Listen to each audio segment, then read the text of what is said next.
Welcome back to part 2. I'd like you to look at what I did in that I just took the coefficients from the equation and I didn't divide them by 4. Similar to the problem we did a few minutes ago where I could have divided by 2 earlier if I wanted to, but I chose not to. So this you could divide by 4 earlier. We're going to divide by 4 again later. So I'm going to use the coefficients that it initially has. I check to make sure I'm not missing any. 4, 3, 2, 1, 0. I'm good. Bring down the 8. 8 times negative 1/4 is a negative 2. 38 plus negative 2 is a positive 36. Times negative 1/4 would be a negative 9. Add that to 5 gives me a negative 4. Negative 4 times negative 1/4 is a positive 1. 3 plus 1 is usually 4. 4 times negative 1/4 is negative 1.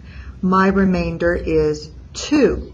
Now remember earlier our remainder was a half when we did our other synthetic division. Now I'm going to take this and I'm going to divide those coefficients by the 4. And I don't divide the remainder, and I'll show you why in a minute, but I'm just going to divide these coefficients. Now remember, this was the x to the 4th, this is my x to the 3rd level. When I do that and divide by 4, I'm going to have 2x to the 3rd. That's going to give me 9x squared. This is negative 4 divided by 4 is a negative 1. So I have negative 1x. I have 4 divided by 4, which is 1. I'm going to add my remainder divided by the divisor, which is the 4x plus 1, and that works. And if you'll notice, it has the same problem when I take the 1/2 and I multiply that. I just found a mistake because this is what I should have done. Right here, we should have made that be what we were dividing by.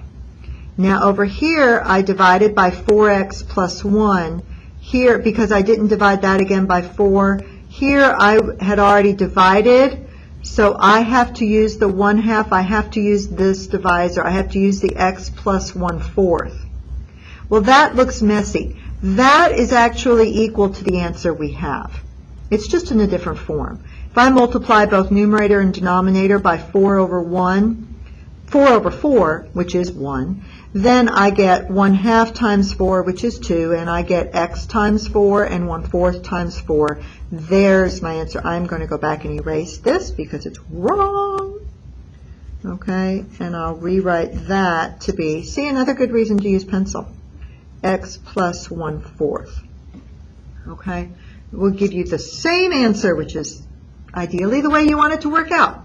Okay, I'm going to cut up a couple things. I'm going to talk about the remainder theorem, and I'll show you what a benefit it is when you get the, to evaluate the function and the remainder and how they're tied together. I'd like to talk about something called the remainder theorem. Obviously, it uses the remainder when you've done the division.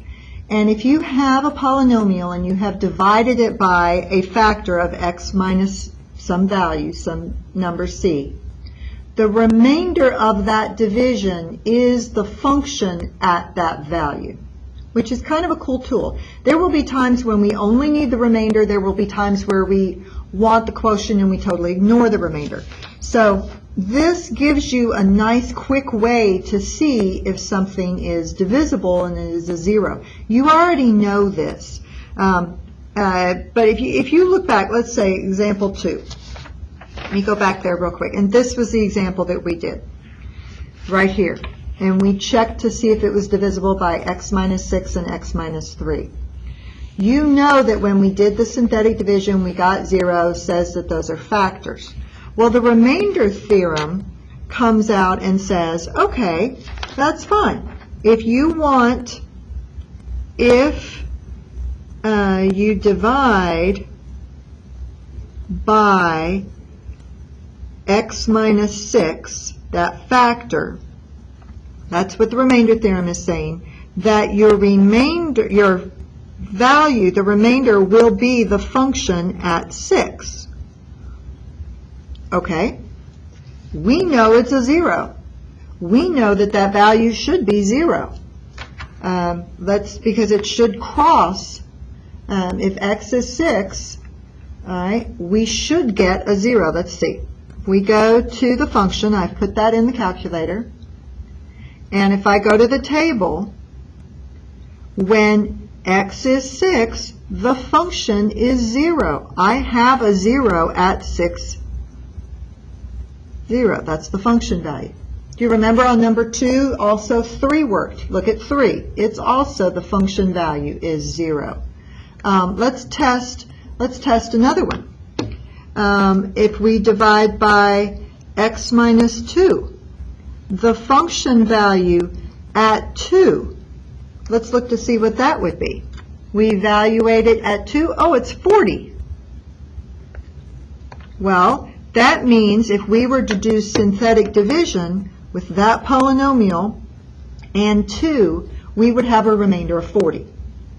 So it's kind of nice when you can look at the table and you can immediately determine one of the zeros, and you can determine what the factors are. Okay?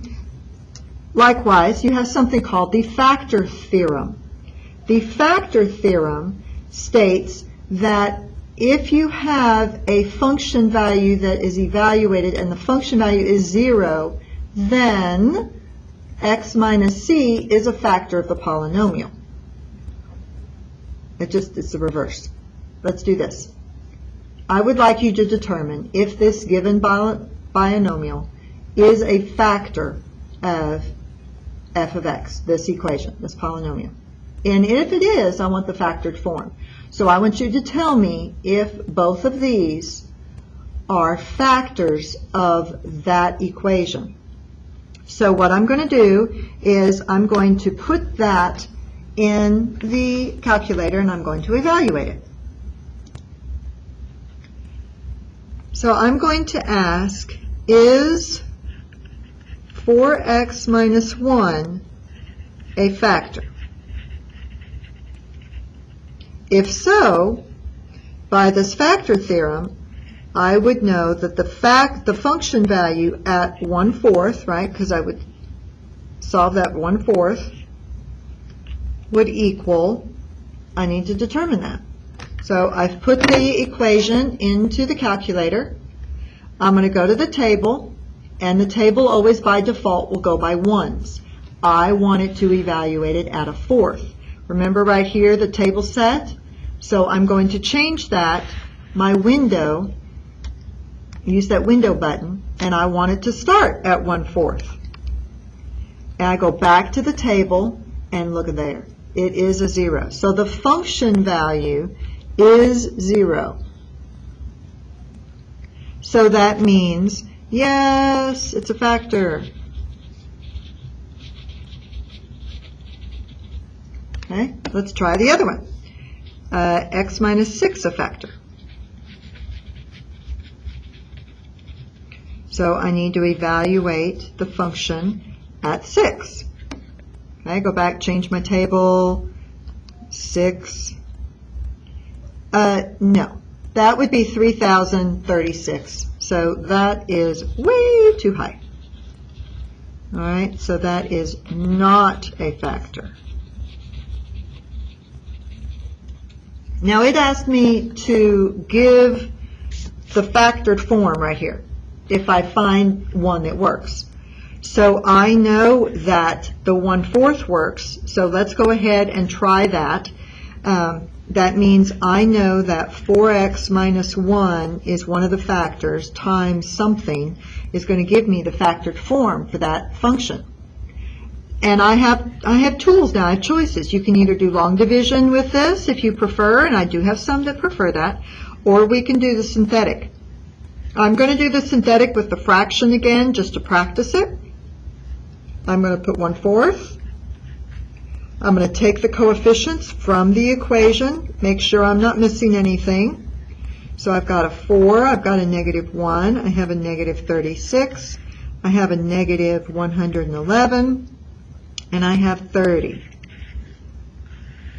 Drop the 4, multiply. 4 times 1/4 is 1. 1 plus negative 1 is 0. Multiply, add, multiply. 1/4 times negative 36 is a negative 9.